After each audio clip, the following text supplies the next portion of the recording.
Student লাইফের বেশ কিছু ধাপ থাকে। প্রত্যেকটি ধাপেই তৈরি হয় নতুন নতুন বন্ধু। যখন একটি স্টেজ পার হয়ে অন্য এক স্টেজে উঠতে হয়, তখন সেই বন্ধুগুলোকে হারিয়ে ফেলি। মিস করি তাদের সাথে কাটানো অনেক সুন্দর মুহূর্ত। হ্যালো এভরিওয়ান, আসসালামু আলাইকুম। It's me Ashraf and your watching Ashraf Ahmed vlogs. বিদায় শব্দটার সাথে আমরা সকলেই কম বেশি পরিচিত। যখন পড়াশোনার একটা স্টেপ শেষ হয়, স্কুল কিংবা প্রাইভেট থেকে নিতে হয় বিদায়।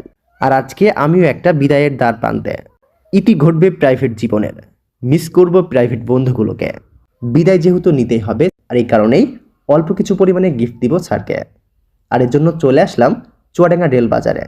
ভাবছিলাম কুকারিজের দোকান থেকে কিছু গিফট করব স্যারকে, বাট এখানে আসার পরে তেমন কিছু পছন্দ হচ্ছিল না। আর তাই তিন বন্ধু বাইকে চড়ে আবারও চলে আসলাম চুয়াডাঙ্গা বড় বাজার গলি মার্কেটে। এখান থেকেই আমরা বেশ কিছু আইটেমের জিনিস দেখছিলাম। আমরা চাচ্ছিলাম ডিফারেন্ট কিছু দেওয়ার জন্য, আর তাই আমরা সিলেক্ট করলাম ইলেকট্রিক কেটলি দিব।